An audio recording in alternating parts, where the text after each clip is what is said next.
Right, let's get more then on our top story. All flights in and out of Britain's second busiest airport, Gatwick, have been suspended. This is after drones were seen flying over the airfield.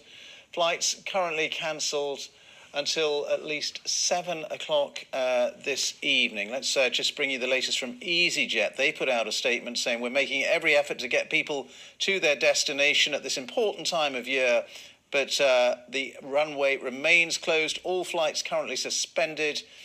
They're saying there is no indication of when the airport might reopen, and so they have cancelled all flights due to operate to and from London Gatwick for today. So even though technically the airport is only closed until 7 o'clock, EasyJet is saying they've cancelled all flights for today. We should be hearing from the Transport Secretary in a minute or two, so we'll bring you that. But first, let's talk to Doug McLean, who's a former air traffic control manager in our Glasgow newsroom. Thanks very much for being with us, Doug. Good evening. What do you make of this? It's an extraordinary situation, isn't it, that a person or people flying a couple of drones can bring Britain's second busiest airport to a standstill.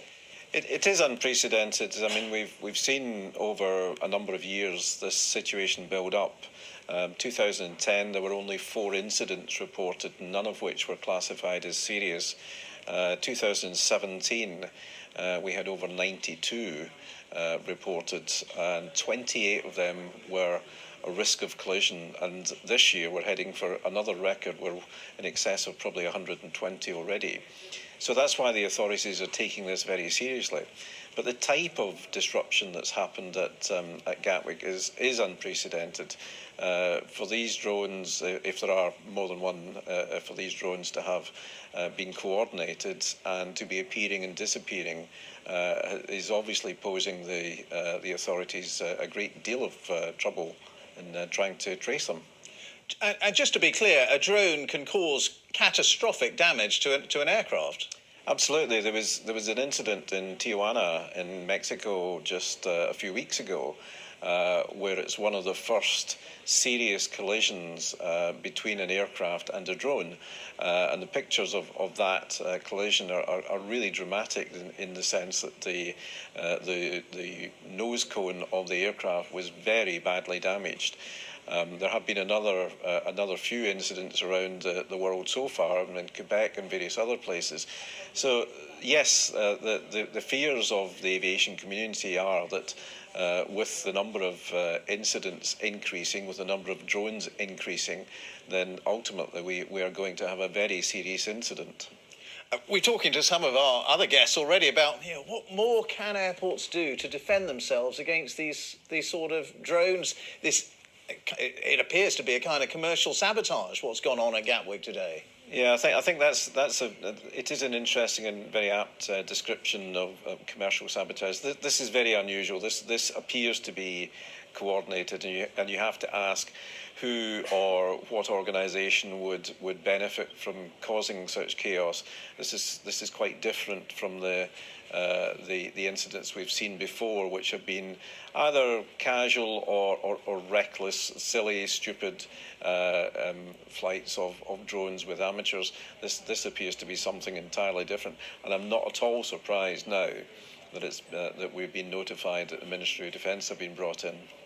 And they've been brought in because obviously the police are having a huge amount of difficulty tracking down whoever is responsible. Yes, and it's not surprising. I mean, although drones tend to operate, and the ones that have been involved in incidents so far tend to operate within sight of the operator, so you have a radio signal controlling it, and that should be relatively easy to trace. With these drones, it may not be the case. These drones may actually have been flying on pre-programmed routes and may not be transmitted to by an operator on the ground. So it's probably as difficult as you could get.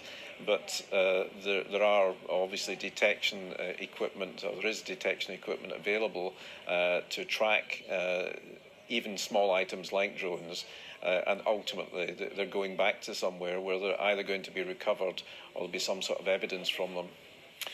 Doug McLean, thank you very much indeed. Doug McLean there, who's a former air traffic control manager in our Glasgow newsroom there.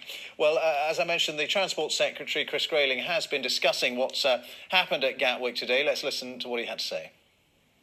Well, clearly the situation is still very unfortunate for passengers. There is a huge police effort supported by the Civil Aviation Authority, by NATS, by my department, to try and get a resolution to identify the cause of the problem, to catch the perpetrator. And we're also doing everything we can to make arrangements with other airports to get passengers incoming back into the UK, but also to give passengers a chance to get out of the UK as quickly as possible. What do you know about what's causing this disruption? So it's pretty clear that this is a fairly large drone. Not the classic plastic garden drone that you'll see. This is a commercial-sized drone that is clearly being operated deliberately in a way that every time Gatwick ceases, that tries to reopen the runway, the drones reappear. So this is quite clearly a deliberate act. And a very clear message to give to whoever's doing this.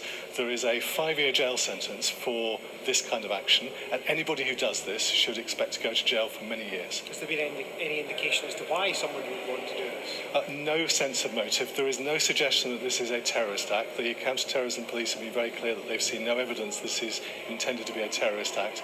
It's clearly somebody who wants to disrupt Gatwick Airport, and there is an intense police operation. The 2 local police forces in Surrey and Sussex working together to try and catch the perpetrator, supported by the Met, supported by the counter-terrorism police. There's no evidence of a terrorist link at the moment. There are thousands of people stranded at Gatwick Airport trying to get out of the country. There are many trying to get in as well. What can the government do to try and help with that? Well, we're in regular conversation with the airlines, and we're looking at all measures we can to ease the pressure on passengers to get people away.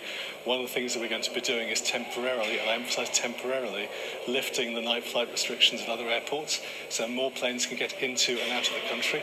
Apologies to the residents affected, but it's right and proper we try and sort people's Christmases out. That will be a temporary measure, but it's one of the things we're doing to try and make sure passengers can get away properly. So which airports will that affect, and how long will that window be open for? Well, it's likely to be other London airports, not looking at this elsewhere, but it will only be tonight. We'll review the situation again tomorrow, but this is only something we're looking to just this evening to get people away.